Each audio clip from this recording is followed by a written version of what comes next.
acompañarnos esta mañana en la presentación que, como saben, es del desafío presentado por el Ministerio de Salud Pública asociado a la prevención del suicidio. Durante la próxima hora vamos a estar conociendo con mayor detalle las características de este desafío presentado directamente por quienes han planteado esta problemática de parte del Ministerio de Salud Pública. Pero antes de comenzar con la presentación formal y mientras el resto de las personas se conectan, primero presentarme. Mi nombre es Javier Pastorino, soy coordinador del programa de innovación en servicios públicos, y contarles que este desafío se enmarca dentro de este programa, que es un programa que venimos ejecutando en ANI desde hace ya casi 4 años, que tiene el objetivo de mejorar los servicios públicos que utilizan las personas, tratando de aprovechar la incorporación de nuevos conocimientos y tecnologías, pero sobre todo a través de la innovación abierta, de esta metodología que lo que busca es conectar, en este caso, a las organizaciones públicas con externos a ellas,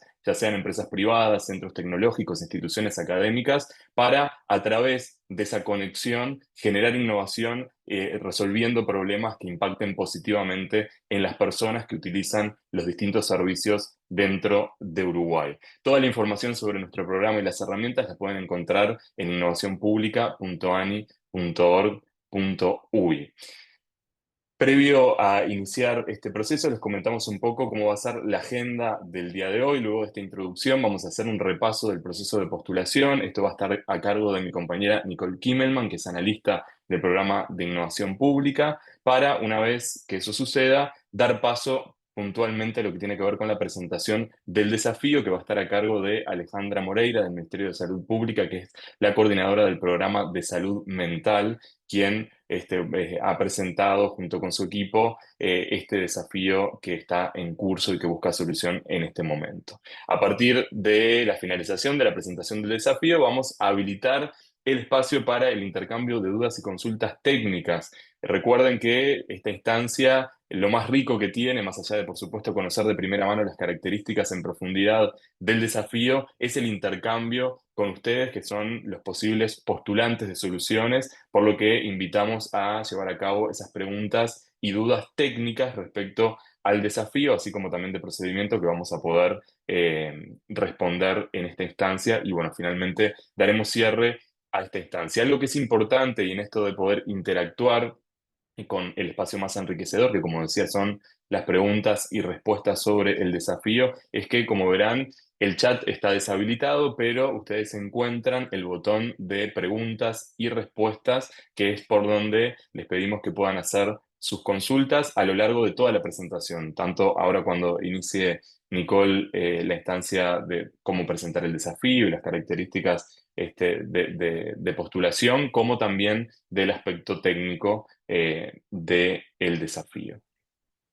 Ahora sí, vamos a darle la bienvenida a Nicole. Buenos días, para que pueda hacer la presentación del proceso de postulación. Adelante.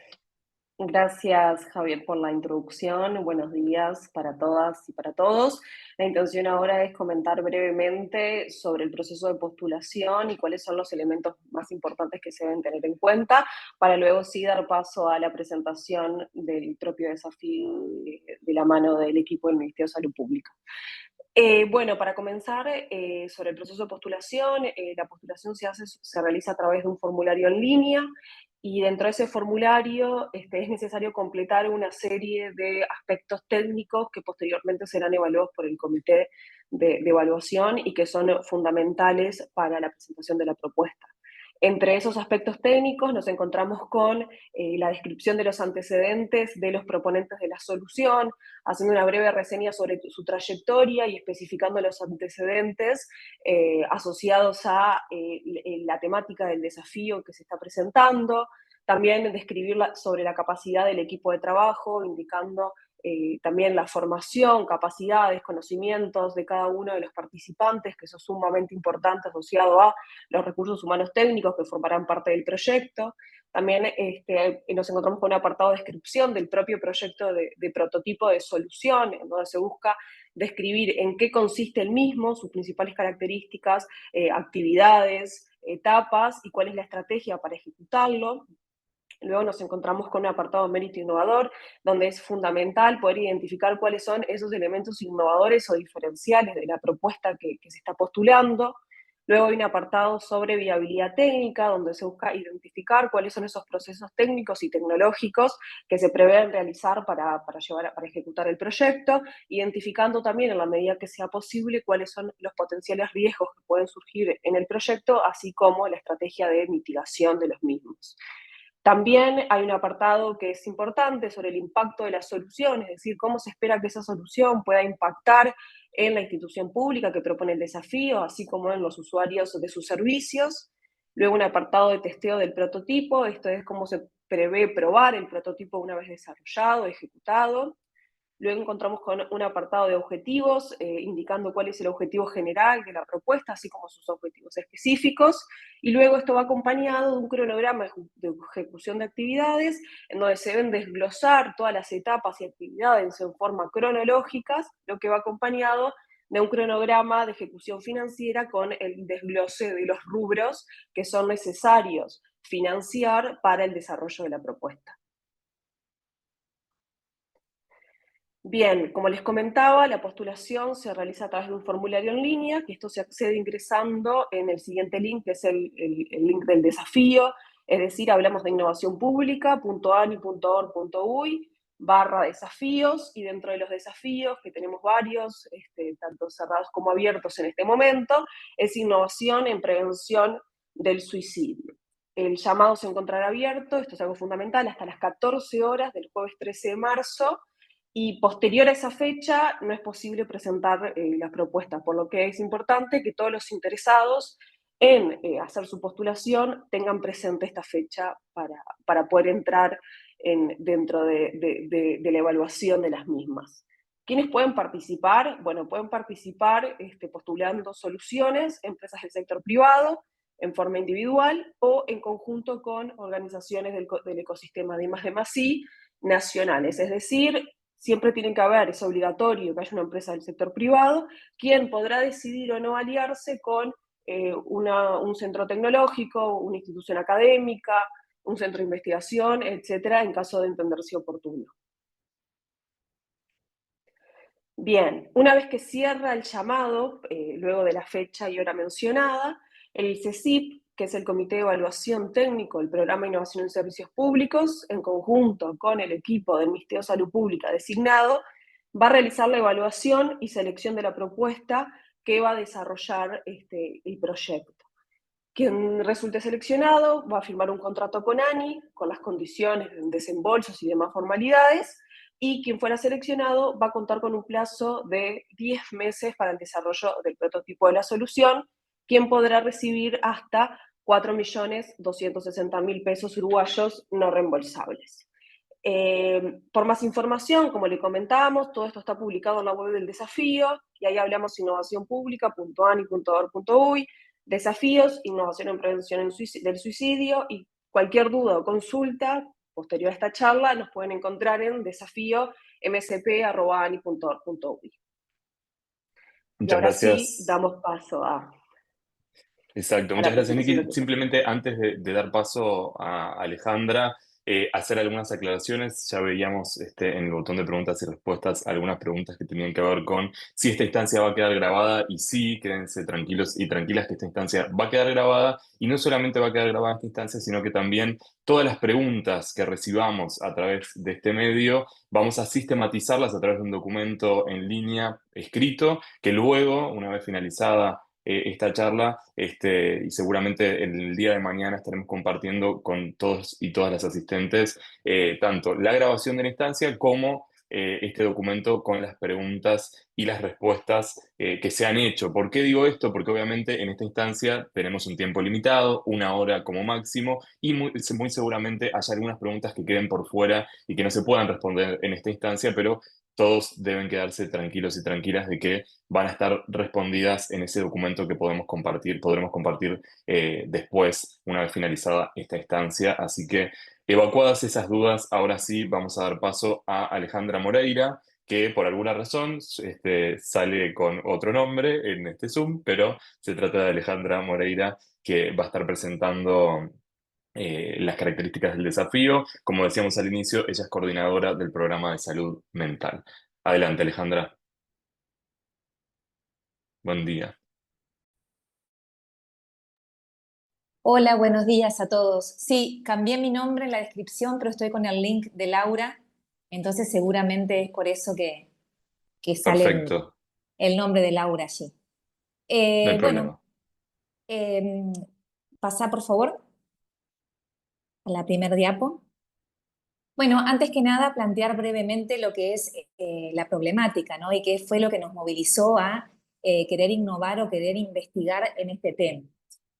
Sabemos las personas que trabajamos en salud mental que el suicidio es un real problema de salud pública hoy y sobre todo para nuestro país, ¿no? Porque mantenemos tasas elevadas de suicidio y en esa figura que ustedes ven, es un mapa del Banco Mundial donde aparecen las cifras de prevalencia de suicidio en los distintos países, vemos que Uruguay aparece como en un celeste oscuro y bueno, eso quiere decir que somos uno de los países que mantiene prevalencias altas de suicidio. Nosotros en el año 2023 hubo 763 fallecimientos por suicidio en Uruguay, lo que corresponde con una tasa de 21,39. Allí en ese mapa las tasas están, las más oscuras son las más altas y las más claras son las más bajas. Tenemos que considerar que hay algunos países que no llevan registros, como allí Groenlandia, que aparece en blanco, pero estamos en una situación bastante comprometida. Y si pensamos en el suicidio, en lo que tiene que ver a nivel mundial, hay muchos países que han implementado estrategias de prevención, de predicción del suicidio y han logrado tener muchos buenos resultados. Entonces, lo que es el número absoluto de suicidio en una gráfica a nivel mundial viene bajando, menos en la región de las Américas, que es en el único lugar donde la tendencia continúa a estar en aumento.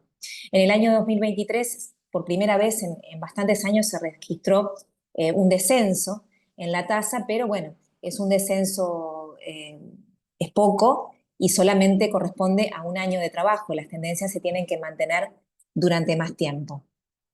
Adelante. Pasan la diapo, porfa. Ahí está, gracias. Bueno, y esta diapo es como para contextualizar lo que se ha hecho en cuanto a políticas referentes a la prevención del suicidio y cómo el tema de la prevención del suicidio ha generado políticas públicas que son muy interesantes porque son políticas que se han mantenido y han mutado y se han mejorado a través de lo que son los distintos periodos de gobierno. El primer antecedente es en el 2011, con el Plan Nacional de Prevención del Suicidio, se elabora un plan de forma interdisciplinaria liderado por el Ministerio de Salud Pública, que iba desde el 2011 hasta el 2015.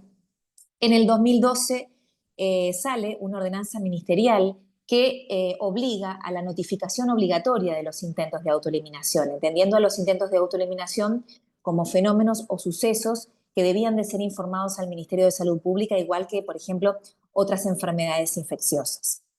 En el 2016 sale otra nueva Estrategia Nacional de Prevención del Suicidio que se desprende de la evaluación de la estrategia previa. En el 2017 se aprueba un protocolo de atención y seguimiento a las personas que hacen intentos de autoeliminación en el Sistema Nacional Integrado de Salud, que esto tiene que ver con una normativa, con lo que normatiza lo que es el seguimiento de quien es internado por un intento de autoeliminación. Allí dice que a la persona tiene que ser vista a los 7 días por un equipo de salud mental y bueno, y qué pautas se deben seguir cuando una persona está internada por esta situación de riesgo, porque sabemos que el periodo posalta es uno de los periodos de mayor riesgo y gravedad. El Plan Nacional de Salud Mental, que se encuentra actualmente vigente también, integra políticas de prevención del suicidio. Y tenemos la que se hizo en 2021, la Estrategia Nacional de Prevención del Suicidio vigente, que es la actual del 21 al 25, que bueno, que ya tenemos que empezar este año a trabajar en generar una nueva estrategia porque solamente es hasta 2025. En el 21 se conformó el Grupo Técnico de Expertos en Prevención del Suicidio, también por una ordenanza ministerial, que es un grupo de técnicos que tienen una trayectoria en el tema y que actúan eh, trabajando en coordinación con el Ministerio de Salud Pública y apoyando, ¿no? En el 2022 aparece la ordenanza de los grupos departamentales de prevención del suicidio. Los grupos ya existían de alguna manera, pero en el 2022 eso se normatiza a través de una ordenanza. Y otra cosa muy importante que aparece en el 22 es el sistema digital de registro de intentos de autoeliminación. Si bien en el 2012 existía la ordenanza que obligaba a informar los intentos de autoeliminación, en el 2022 eso era un formulario, el antiguo foro papel. En el 2022 ese foro papel pasa a ser un registro digital, un registro que está en la computadora y que las personas que trabajan en puerta de emergencia, los administrativos, llenan y suben el informe, que eso tienen que hacerlo en el mismo día que la persona consulta en emergencia. En el Ministerio de Salud Pública, los rastreadores, les llamábamos, que son personas, recursos humanos, que quedaron antiguamente cuando el COVID, que se dedicaban ellos a hacer seguimiento de todos los casos. Cuando bajó la pandemia por COVID, se decidió que esas personas continuaran trabajando en el seguimiento y que hicieran una vigilancia epidemiológica similar con los intentos de autoeliminación. Y esto quiere decir que corroboraran que las personas que habían sido dado de altas efectivamente recibieran su control a los 7 días y el cual debería ser dado por los prestadores de salud. En el 2024 se incluye el intento de autoeliminación en las metas asistenciales. Las metas asistenciales es una forma que utiliza el Ministerio de Salud Pública de rectoría, si bien, en la cual se aporta un incentivo económico a los prestadores de salud si cumplen con determinadas cosas que se les piden. Entonces, desde el punto de vista normativo, eso se fortaleció porque se está controlando la fiscalización por el sistema de registro digital, que es la primera vez que se puede lograr una verdadera fiscalización con los datos digitales. Antes era muy complejo con el formulario papel, y también se recibe la información por 2 vías, que es las metas asistenciales. Y en 2025, como lo entendemos como continuidad de todas estas políticas, postulamos para este proyecto de innovación de la ANI, y bueno, y lo que planteamos es aplicar inteligencia artificial a las bases de datos que tenemos de suicidios. El Ministerio de Salud Pública tiene un acervo de datos importantes. Estos datos, bueno, tienen sus consideraciones porque son datos de salud, son datos sensibles, pero sí se maneja el acervo de datos de todos los intentos que han estado desde el 2022 hasta ahora, los que han sido informados, y también como las 2 principales bases de datos, la base de datos de suicidio. Entendemos que es necesario el desarrollo de innovación, porque, a ver, por favor, la próxima diapo. Ahí está. Si bien Uruguay ha desarrollado, internacionalmente nos preguntan por qué Uruguay, con todo lo que se trabaja, no solamente a nivel de las instituciones, no solamente a nivel del Ministerio de Salud Pública, sino múltiples instituciones estatales, desde la academia, desde grupos incluso independientes, se han lanzado campañas de prevención, pero al parecer todo lo que se ha trabajado no está resultando en el efectivo descenso de las cifras. Entonces, es importante, se requieren diseños de investigación y se requieren estrategias innovadoras para abordar esta brecha del conocimiento y para poder lograr tener resultados. Y una cosa que en este tema de la inteligencia artificial aplicada a la prevención del suicidio es bien importante, porque empezamos a hablar ahora de la predicción del suicidio. Y eso es todo un tema, ¿no? Porque antes lo que decíamos y lo que enseñábamos en las clases a los estudiantes era que el suicidio era un fenómeno que sí es prevenible, pero que era un fenómeno que no era predecible. Y con el desarrollo vertiginoso de lo que es la tecnología y la ciencia, esto está cambiando, o hay respuestas prometedoras de que esto pueda llegar a cambiar. Se están diseñando modelos de inteligencia artificial que de alguna forma toman datos de distintas fuentes. Datos pueden ser de fuentes de salud, de las redes, de distintos lugares, que logran generar modelos que prometen predicciones bastante exactas. La prevención no es una cosa separada de la predicción. Estos conceptos se están manejando, pero los dos conceptos juntos, la prevención más la predicción, creemos que puede aportar información para generar políticas basadas en evidencia. Adelante. Bien. Y un poco comentarles, esto lo discutimos con el equipo, si les comentábamos las experiencias que conocíamos o un poco la revisión de literatura que hemos hecho para esta postulación, sí decidimos comentarles lo que hay en la vuelta, pero sin intentar sesgarlo, porque nuestra principal prioridad es aquí la innovación y que bueno, y que nosotros presentándoles el desafío, que es este acervo de datos, este oro en polvo y la posibilidad de agregar inteligencia artificial a esto, qué es lo que podemos obtener para el diseño de políticas basadas en evidencia, siempre y cuando respetando todos los deberes éticos de los cuales vamos a hablar más adelante.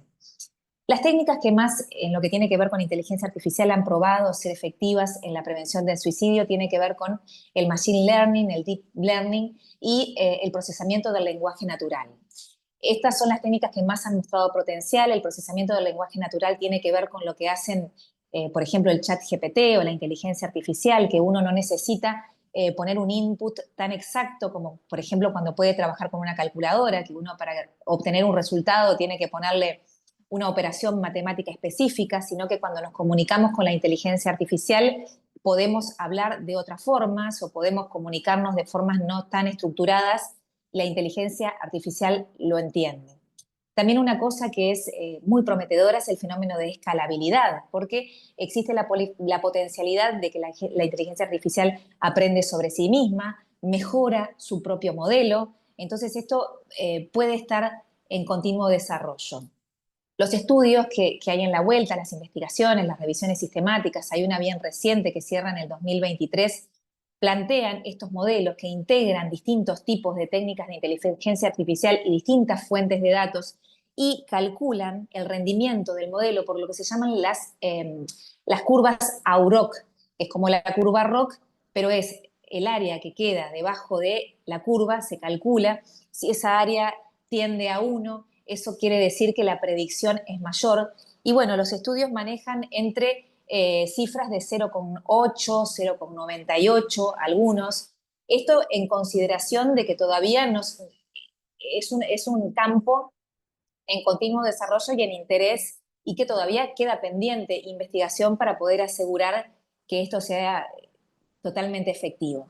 Y las fuentes de datos en las cuales se clasifican, como para tener una idea desde dónde la inteligencia artificial va a sacar registros, son los registros clínicos, que pueden ser los registros médicos y de la historia clínica electrónica. También se manejan registros, por ejemplo, de consultas con los psicoterapeutas, datos psicosociales y comportamentales que pueden ser extraídos de una entrevista, los datos de fuentes digitales como las redes sociales, el Facebook, el Instagram, los datos públicos y estatales. Y después están los estudios que presentan datos correspondientes de fuentes multimodales, y esto quiere decir que combinan todas esas posibilidades.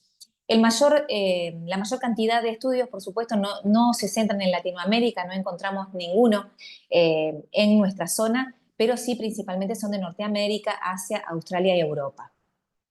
Adelante.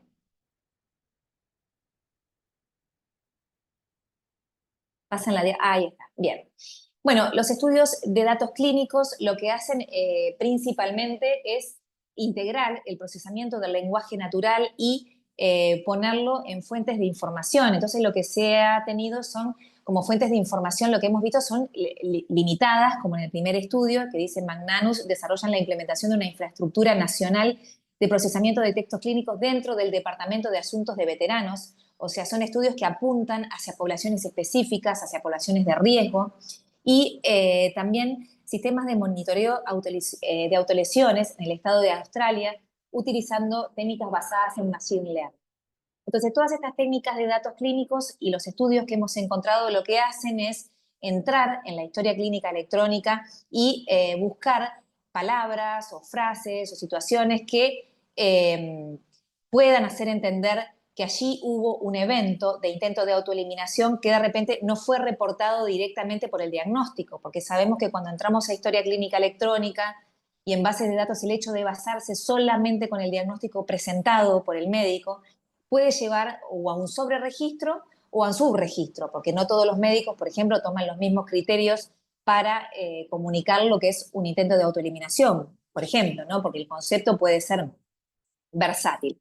Entonces, lo que hace este tipo de estudios es como mejorar la calidad de los datos que llegan hacia los sistemas de registros de intentos de autoeliminación, buscando datos no solamente a través del informe que el médico o el psiquiatra o quien está encargado de informar da, sino también a través de otras fuentes de datos existentes.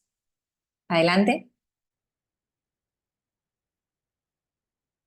También acceden a datos conductuales y psicosociales, era lo que les decía, acceden a datos de entrevistas, acceden a datos clínicos, acceden a datos de entrevistas, por ejemplo, grabadas. Eso, en este caso, cuando hablamos de los datos conductuales y psicosociales, allí estaría la inteligencia artificial oficiando en el rol de lo que es la clínica, ¿no? De decir, bueno, que fuera esto una herramienta de apoyo para ayudar a los clínicos, por ejemplo, en la puerta de emergencia, o a los médicos de medicina general o a los equipos de no especialistas, a tener otras herramientas para poder predecir o poder entender una situación cuando es de riesgo.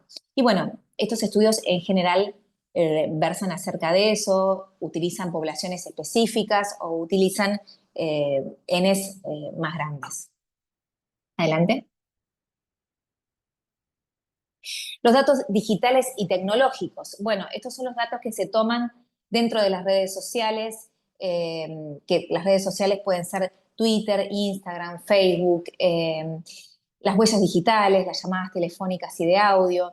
Y bueno, y en este tema, aquí cuando usamos las bases de datos, cuando se usan datos procedentes de las redes sociales, eso en cuestiones éticas está como bastante discutido, ¿no? Porque desde el rol del Estado, hasta qué punto el Estado puede monitorizar la acción de las personas, ¿no? Porque lo que pasa es que en este sentido tampoco hay regulaciones éticas que estén por decreto realizadas. Entonces hay muchos estudios que entran, porque los datos de Facebook que las personas postean son datos públicos, entonces no hay quizás requerimientos éticos tan desarrollados que no permitan a los investigadores ir y mirar allí. Entonces hay desarrollo de estudios y también se dice que las empresas privadas como Facebook, Instagram, han desarrollado algoritmos de inteligencia artificial que detectan los posteos que pueden ser riesgosos de personas que puedan tener ideas de autoeliminación.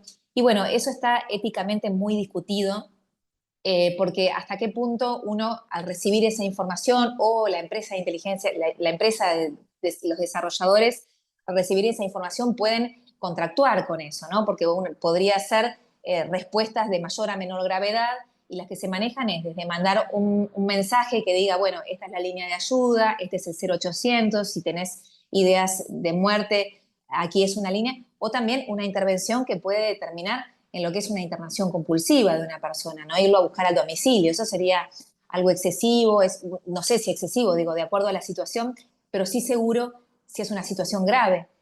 Y puede ser diferente también si pensamos que podemos estar hablando de una persona mayor de edad, de una persona menor de edad, de una persona que está transitando una enfermedad, un problema de salud mental y que no está en su pleno raciocinio en ese momento, y que en ese momento puede no estar capacitada para entender o para darse cuenta lo que para sí mismo es bueno o puede ser malo. Entonces, bueno, estos datos digitales son una fuente de datos, pero desde el punto de vista ético todavía muy, muy en el inicio y muy discutidos. Lo que queremos contarles también es que en el Ministerio de Salud Pública, a la vez que estamos en desarrollo de este proyecto, estamos generando un equipo de trabajo con la Cátedra de Ética de la Facultad de Medicina, y después con todos los integrantes serán invitados que quieran participar, porque a la vez que estamos trabajando en esto debemos definir normativamente marcos éticos que amparen las libertades de las personas. La próxima, por favor. Bueno, y después las últimas fuentes de datos, que son los datos de gobiernos y las encuestas. También estos algoritmos de inteligencia artificial toman datos de los datos gubernamentales, como serían los nuestros, los certificados de defunción, las muertes no naturales por suicidio, los registros de intentos de autoeliminación, las encuestas nacionales, los censos. Todas esas son posibilidades como de combinación de datos. Adelante. Y bueno, los enfoques multimodales son los que toman datos de todos lados. Otros estudios que son bastante frecuentes son los que, además de, puede llegar a determinar herramientas para la gestión clínica, para apoyo en la toma de decisiones, pueden apuntar a mejorar la calidad de los datos que los sistemas de registro de intentos de autoeliminación reciben, o también pueden apuntar a definir perfiles de riesgo de personas que, combinando todas estas fuentes, puedan ser identificadas como personas de mayor riesgo o personas que puedan estar en posibilidad de tener un intento de autoeliminación inminente, con la posibilidad de informar, siempre manejando la confidencialidad de los datos sensibles de salud, de informar al prestador cuáles son estas personas para que se les puedan ofrecer las garantías necesarias de atención. Adelante. Bien. Y aquí, bueno, les voy a leer nuevamente el desafío, que es lo que está planteado, todo lo que está planteado en las bases, las cuales ustedes tienen acceso.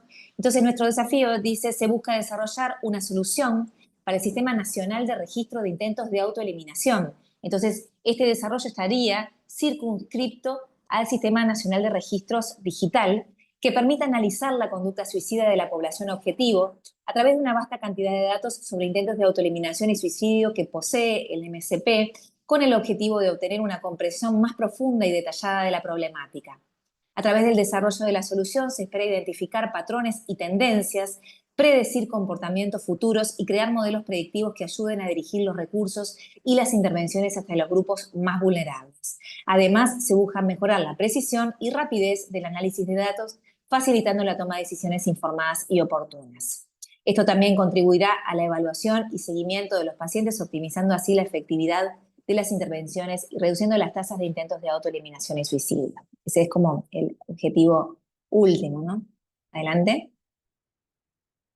Y bueno, y decirles que más allá de entender de que ustedes se sesguen con lo que ya está escrito, con lo que ya está, nosotros apuntamos a la innovación, a que nos presenten algo que sea, lógicamente, factible en los términos de las estructuras de hardware, el desarrollo que el ministerio tiene, las posibilidades de acceder a los datos que el ministerio tiene, los marcos y las regulaciones éticas, la ley de protección de datos, ¿no? Todo eso nos circunscribe en la factibilidad y la innovación. Entonces, el proceso va a tener que jugar entre estas dos cosas. Adelante. Bueno, y los aspectos técnicos, no sé si ya estoy en tiempo, eso está también escrito en las bases, que bueno, que tienen que ver con la escalabilidad del modelo, con la seguridad y la privacidad, con los lenguajes de programación que se usen, las plataformas de desarrollo que se usen, la compatibilidad con la infraestructura existente del ministerio. No podemos plantear algo que requiera una inversión de hardware que el ministerio no cuente. Adelante. Y por supuesto, el tema de la propiedad intelectual. La propiedad intelectual sería este producto de trabajo, sería un producto de trabajo que sería desarrollado y entregado al Ministerio de Salud Pública. Luego con el Ministerio tendría total libertad de seguir modificando o trabajando en este prototipo. Y bueno, y por supuesto los aspectos éticos, las responsabilidades médico-legales, la autonomía y la toma de decisiones humanas son cosas que van a ser muy tomadas en cuenta. Bien, por aquí, Bueno, Alejandro, muchísimas gracias por compartir la información en profundidad y también compartir esas experiencias bueno, que fueron encontrando en otros países que, bueno, pueden surgir como un elemento interesante para inspirar posibles soluciones. Ahora, si les parece, vamos a habilitar el espacio de preguntas. Tenemos varias preguntas en el botón de preguntas y respuestas. Hay algunas que tienen que ver con los procesos de postulación, así que si les parece, vamos respondiendo esas inicialmente para después dar paso a las respuestas de ustedes. Por ahí, Marcel Mordeschi pregunta si es posible una alianza con un centro de conocimiento internacional o solamente nacional. Sí es posible hacer una alianza con un centro internacional, no tiene por qué haber un centro nacional. Sí, lo que es claro y fundamental es que exista una empresa que es la empresa proponente que tiene que estar radicada en Uruguay. Esa empresa proponente podrá hacer alianzas con otras empresas, centros tecnológicos a nivel nacional, regional o internacional, como una alianza complementaria, pero siempre va a tener que haber un proponente que sea nacional, pero es posible. Eh, Después hay otra pregunta que dice si... Me perdí acá en el... ¿El proyecto ganador solamente va a tener acceso a los datos presentados o se van a poder integrar a los sistemas del Ministerio de Salud Público para poder interoperar? Eso es algo que ustedes podrán responder. En realidad, en las bases hay algunas, se presentan las características de los datos que hoy ustedes tienen y a los que se pueden acceder, pero entiendo que ahí hay un complemento en la pregunta que quizás ustedes puedan responder.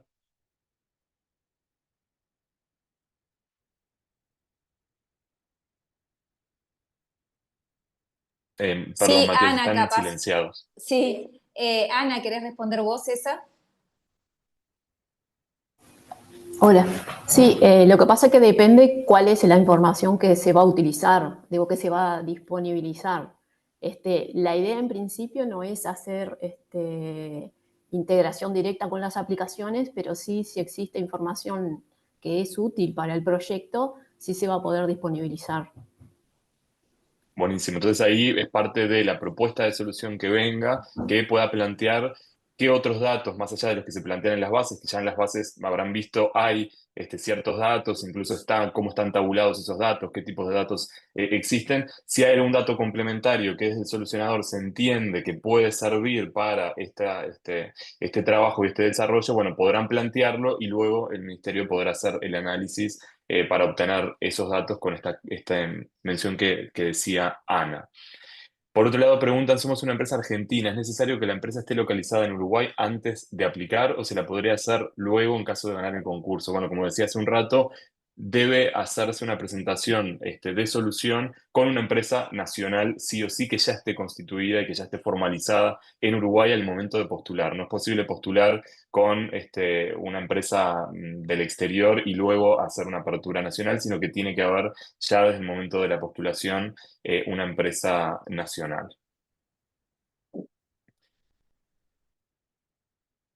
Por otro lado, preguntan si ante el cambio de gobierno que se dará en los días, el desafío propuesto corre un riesgo en que se concrete o que la solución que se desarrolle no se ponga en ejecución en el Ministerio de Salud Público. Gracias, Ministerio de Salud Público. No, esto no es un riesgo porque en realidad nosotros firmamos un convenio y los fondos que nosotros tenemos desde nuestro programa están asegurados para el desarrollo de este prototipo de solución. Por lo tanto, todas las soluciones que se presenten y aquella que sea seleccionada podrá hacer el desarrollo correspondiente con los fondos ya asignados para esto, y esto se trabaja a través de un equipo técnico que bueno, va a poder avanzar en el trabajo desde esa perspectiva. No sé si ahí si ustedes quieren complementar con algo, obviamente pueden hacerlo. No, de acuerdo, se firmó un convenio, eso ya quedó acordado por ambas partes, independientemente del cambio de gobierno y de las autoridades. Exacto. Sigo leyendo. La siguiente pregunta dice, los antecedentes presentados son importantes, más de una década de múltiples iniciativas. ¿Hay publicaciones o documentos con evaluación de ese proceso? Mm, no sé a qué se refiere, a cuál proceso de la inteligencia artificial, no sé, no sabría Entiendo que habla de los antecedentes que se presentaron, de si los hay algún antecedentes que tipo de se publicación. mencionaron. Sí, Sí, hay muchas publicaciones, hay 3 revisiones sistemáticas, la última, 3 revisiones sistemáticas aproximadamente desde el 2014 hasta la actualidad, la última llega hasta 2023, que es la más actualizada, y después hay publicaciones en 2023. Las publicaciones tienen que ver sobre todo lo que ha sido el boom de la investigación, tiene que ver se divide en 2 temas, prevención del suicidio, en lo que tiene que ver con inteligencia artificial y desarrollo tecnológico, ¿no? Prevención del suicidio y predicción del suicidio. Los investigadores han tenido un interés y se han publicado muchísimos más estudios en los últimos tiempos de lo que tiene que ver con la predicción, porque se ve que es lo que genera lo más nuevo, ¿no? Y lo que genera interés ahora. Y esos modelos de predicción que se han postulado, su viabilidad o su validez se evalúa con esto que lo decía yo, que es la curva AUROC, que es como un procedimiento estadístico específico para valorar la fiabilidad de ese modelo de inteligencia artificial. Y las curvas esas y los resultados esos lo que han dado son números, es un número que tiende a 1. Si tiende a 1, el modelo es perfecto. Si fuera 1, es como predice lo que es la realidad. Y si es menor a 0,5, eso ya no es diferente del azar. Entonces no sirve para nada. los estudios que hemos encontrado y que han informan cifras entre 0,87 y 0,98. Esos son nosotros también hemos clasificado los mejores estudios, y las revisiones sistemáticas también lo que hacen es como una clasificación de los estudios metodológicamente más potentes. Quizás haya otros estudios que informen niveles de predictibilidad más bajos, pero lo que nosotros leímos entran entre 0,80 y 0,90. Ahora, una cosa es lo que se investiga y se prueba a nivel de lo que es la realidad de una revisión sistemática, un metaanálisis, pero esto en lo que es la realidad clínica y lo que es el territorio y lo que es la población y la salud pública, esto no ha sido estudiado a nivel macro, ¿no? Sí, los modelos de inteligencia artificial, pero si tú me decís cómo los modelos de predicción actúan en la prevención del suicidio a nivel de salud pública, no hay absolutamente ningún estudio. Esto es muy nuevo. Nosotros ahí queríamos complementar, por si se refieren a la década de iniciativas de prevención de suicidio, concretamente, nacionales, lo pueden recoger en la Estrategia Nacional de Prevención de Suicidio, la última, que está vigente, que es 2021-2025. Hay un módulo de antecedentes que considera también las estrategias anteriores y otras iniciativas, y otros documentos que son públicos. Eso, tal vez al recopilar todas las preguntas, armar las respuestas, les podemos pasar como algún link con estos documentos. Bien, perfecto. No sé si ahí, Matías, vos querés seguir leyendo las preguntas o continúo yo, como prefieran. Sí, yo las sigo leyendo, sí. Bien. La siguiente pregunta es si será posible acceder a los datos de las historias clínicas electrónicas para este desafío. Bien. Bueno, Capaz que Ana quiere ahí comentar un poco. En cuanto al acceso de la información, eso es más que nada lo define la Dirección General, ¿no? Nosotros trabajamos con información, pero no somos dueños de las aplicaciones. sí. Siempre que se usan datos de historias clínicas hay que respetar con la normativa que existe vigente para trabajar. Por eso no sé qué definiciones se tomaron. Sí, nosotros hablábamos de eso, que cuanto podemos pensar en acceder a bases de datos, pero cuanto más proyectemos acceder a bases de datos sensibles, más complejo va a ser el desarrollo del proceso, porque el gobierno en sí tiene la potencialidad de acceder a la historia clínica electrónica, pero para eso tiene que haber una justificación. La justificación es que el suicidio es un problema de salud pública y eso es incuestionable, pero los procesos administrativos, éticos y de consentimiento que nos van a llevar a poder acceder a la historia clínica electrónica van a complejizar mucho más el producto. Sin embargo, hay otras fuentes de datos que son las que están puestas en las bases, que son las que directamente el programa tiene acceso, que esas son como las más factibles. Eventualmente podemos intentar acceder a los datos de la historia clínica electrónica, pero no podemos asegurar tenerlos, porque eso dependerá de las autoridades, dependerá del contexto, dependerán de las garantías éticas que a las personas se les den y de la ley de protección de datos personales. Entonces, cuanto más vamos a querer profundizar en datos, menos factibilidad vamos a tener. Entonces, en ese balance como que hay que irse manejando. Exacto, ahí simplemente para complementar, dentro de las bases y es sumamente importante, más allá por supuesto de esta presentación oral de las características generales del desafío y otra información complementaria, lo primero y básico es profundizar y leer mucho de esas bases. En esas bases lo que se plantea es las principales variables de los datos extraídos sobre el sistema integrado de vigilancia e incluso hay una tabla donde dice cuál es la variable y cuál es la descripción de ese dato. Por lo tanto, la invitación es que las soluciones estén centralizadas inicialmente en esos datos, que como decían, son los que se cuentan y sabemos que vamos a poder tener acceso, y en caso de que en la propuesta de solución se entienda que pueden haber otras bases de datos complementarias, se podrá indicar, pero eso va a estar supeditado a lo que mencionaban desde el Ministerio claramente. Lo importante es que para que esto sirva, y como saben, la intención es generar un prototipo que pueda ser funcional, inicialmente sí o sí deben basarse en los datos que están disponibles y que se proporcionan en las bases como un elemento de acceso. El resto podrá ser complementario y podrá ser propuesto, pero luego se verá si es accesible o no por parte del ministerio. Bien, la siguiente pregunta es de Marianel Morales. Dice, he trabajado en prevención con adolescentes de bajos recursos económicos en el interior y también en cárcel, ambas poblaciones de alto riesgo. La detección se logra.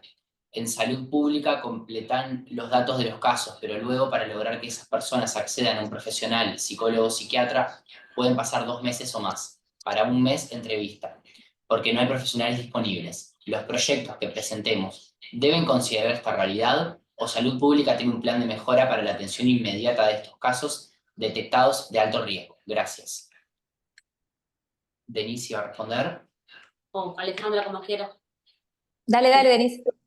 En realidad el proyecto apunta más a lo que es la detección, a la posibilidad de poder anticipar o detectar con mayor profundidad con los datos que tenemos. Se espera que como resultado de eso sí se pueda después implementar medidas que mejoren las respuestas del sistema de salud, pero no, este proyecto en sí no requiere que se solucione ese problema tan complejo en realidad, ¿no? Sí que sea eso un insumo para después el diseño de estrategias que permitan mejorar la calidad de la atención. Sí, y quería agregar que lógico que todo proyecto tiene que estar enmarcado en una realidad nacional. Uno no puede desconocer la realidad del sistema de atención en el diseño de un proyecto de trabajo. Eso seguro que debe estar considerado. Y justamente en vías de esa realidad y de esa dificultad en el acceso a los servicios de salud, todas las estrategias de step care o de clasificación de las personas apuntan a eso, a mejorar, a entender quiénes son los que más lo necesitan para poder llegar a esos primeros, justamente como no es posible llegar a todos o como es dificultoso llegar a todos y como la demanda es mayor que la oferta de servicios, todas estas estrategias también tienen que ver con una clasificación de riesgo y con poder llegar a los más graves. Bajamos. Bien, la siguiente pregunta es de Andrea Castañola, que dice, ¿qué tal? Dejo una pregunta sobre Facebook o Instagram que mencionó Laura, que en verdad en este caso es Alejandra. Recordamos que solamente tiene el nombre de Laura por un tema de link. Dice, hablamos de las redes de un posible suicida, o sea, tomar sus publicaciones como input. En este caso...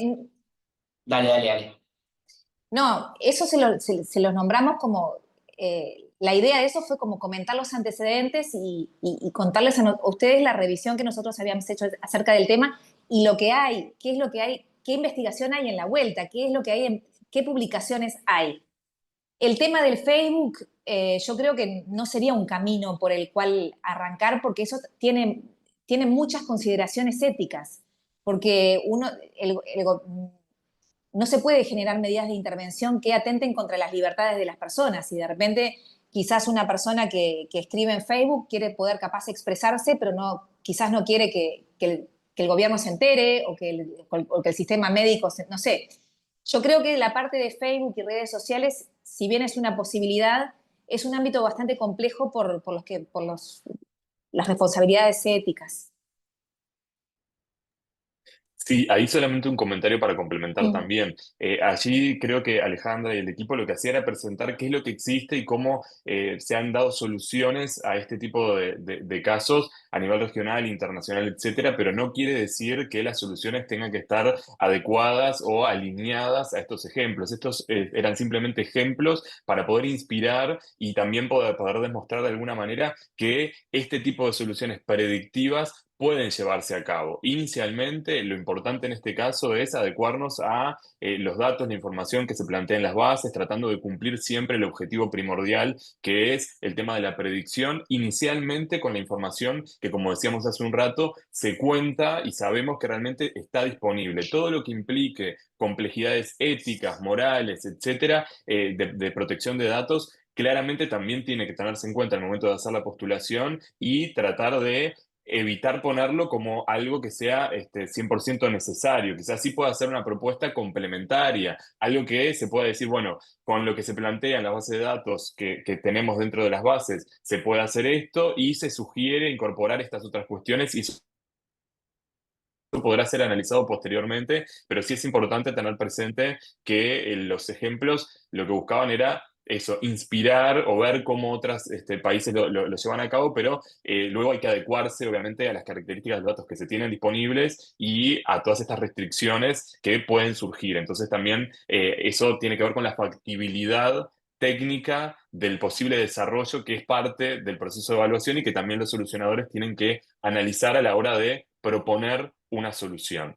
Estamos con poquitos minutos, así que ahí Matías, no sé si, y equipo, no sé si quieren hacer la selección, creo que nos daría para responder 2 o 3 preguntas más en lo que queda de tiempo. Como mencionábamos, de todas maneras, no se preocupen a los asistentes y las asistentes porque la idea es luego sistematizar y responder todas las preguntas que recibimos a través de un documento por escrito, así que van a tener sus respuestas, pero en este tiempo para respetar el plazo, digamos, de tiempo que hemos determinado para esta instancia y terminarlo en hora, creo que podremos responder 2 o 3 preguntas más. Ahí, Matías, indica Bien, la que te parezca. bien, vamos a leer las siguientes dos y dar como un poco una respuesta conjunta. La primera es, para diseñar modelos predictivos adecuados, necesitamos conocer en detalle los datos que actualmente maneja el Sistema Nacional de Registro de Intentos de Autoeliminación. ¿Podrían brindarnos información sobre qué variables se registran y con qué frecuencia se actualizan y si existen datos faltantes o inconsistencias? Esto nos ayudará a definir qué tipo de análisis y predicciones podemos realizar para mejorar la prevención del suicidio.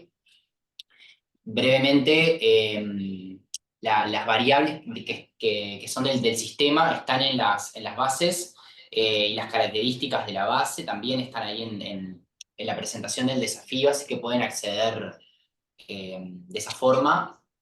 Por otro lado, la siguiente consulta es, la duda que me queda es la accesibilidad de los datos para alimentar el modelo de AI y cruzar los datos con las instituciones del Estado. ¿Qué tan fácil es acceder a dicha información? Cuando hablamos de prototipo, ¿a qué se refieren específicamente? ¿Los datos que expone el modelo no serían supervisados? Gracias. Un poco en línea de lo que comentaba Ana, en este momento es complejo cruzar con otras bases de datos del Estado. Tendríamos disponibles en este momento las que presentamos en el desafío. No sé si quieres agregar algo, Laura o Ana. No, capaz que Ana, sí. Ana, capaz que si querés agregar algo más. El prototipo. Sí, la idea es que se trabaje en principio con la información que se brindó en la propuesta. Parte también de la propuesta que van a realizar es hacer el análisis de la información y si se necesita más información o no. Y eso creo que es también parte del proyecto y de la solución que se va a brindar, ¿no? Y ahí sobre el tema del Sí. prototipo, perdón, Alejandra, adelante. No, no, claro, lo que decíamos, que las bases disponibles son las que están las bases de datos más disponibles son las que están en las bases del llamado. Ahora, si necesitamos otras fuentes, es posible, pero eso va en desmedro de la factibilidad del proyecto. Capaz que nos va a ser difícil, nos va a aumentar los tiempos, todo lo que no está ahí va a ser más dificultoso. Y en cuanto a si es supervisado, sí, nos gustaría que sí, que había ¿qué decía allí? Si era ¿Los datos que supervisado expone el modelo no serían supervisados? Pienso que sí, que debieran ser supervisados. Sería mejor que Claro. fueran supervisados. No podríamos directamente de lo que tendría que ver como un factor humano ahí, bueno, que el sistema le informara y que después corroborara, porque todo el tema de los falsos positivos es todo un tema en este sentido, ¿no? Entonces creo que el factor humano y corroborar es indispensable. Exacto, de hecho ahí asociado a lo que tiene que ver con a qué se refieren con cuando hablamos de prototipo, lo que nosotros buscamos es el desarrollo de un prototipo funcional, es decir, que pueda ser probado a una escala determinada, pero que sea funcional, o sea, que se pueda probar directamente su funcionamiento con todas las características que puedan dar respuesta a la problemática planteada. Y creo que ahí también esto está atado a esto de si serían supervisados. Yo creo que en esta etapa de prototipo es clave que todo esto sea supervisado e incluso que sea de manejo interno para el ministerio y que el ministerio pueda determinar quiénes y de qué manera acceden o no a esos datos que pueda exponer el modelo en una fase de prototipo, ¿no? Eso es fundamental. Lamentablemente nos hemos quedado sin tiempo, ya estamos pasados casi 5 minutos. Así que, como decíamos, vamos a sistematizar estas preguntas, vamos a escribir sus respuestas y en el día de mañana vamos a estar compartiendo con todas y todos la grabación de esta instancia y además este documento con las respuestas por escrito. Agradecerles al equipo del Ministerio de Salud Pública por su tiempo y por haber respondido y explicado con mayor detalle el desafío y, por supuesto, a todos y todas quienes han participado en esta instancia. Eh, Seguimos en contacto por correo electrónico enviando esa información. Aparte, Cualquier duda, solo una cosa a sí. aclarar, que nosotros, una vez que quede seleccionado el proyecto, vamos a hacer como una contraparte, vamos a estar trabajando en conjunto con los desarrolladores, o sea, el equipo técnico del área de salud mental del Ministerio de Salud Pública va a estar trabajando en conjunto también, ¿no? O sea, va a haber una cierta Exacto, exacto. facilidad Un poco de interactuar, digamos. Exacto. Cuando Nicole comentaba un poco cuál era el procedimiento después de la fase de evaluación y la designación del proyecto ganador, obviamente ahí empieza un proceso de trabajo muy de feedback y de cuerpo a cuerpo entre el equipo del ministerio y el equipo solucionador para, obviamente, ir resolviendo todos aquellos aspectos que en cualquier proyecto innovador pueden surgir, ¿no? Obviamente en el proyecto se tiene que plantear todo lo que ya se ha mencionado para poder hacer un estudio de la factibilidad técnica, tecnológica y demás, pero por supuesto que luego van a empezar en ese plazo de desarrollo a trabajar de manera conjunta en un feedback permanente y no es que el desarrollador va a entregar al final algo totalmente desconectado con el equipo del ministerio, sino que obviamente trabajarán en conjunto. Gracias por esa aclaración porque es fundamental y quizás quienes estén presentes no lo tengan, no lo hayan tenido en cuenta. Ahora sí, si les parece, no sé si quieren agregar algo más. Si no, agradecemos nuevamente a todas y todos por haber participado. Bueno, gracias. Muchas Hasta luego. gracias. Que pasen muy bien. Hasta Gracias. luego. Chao.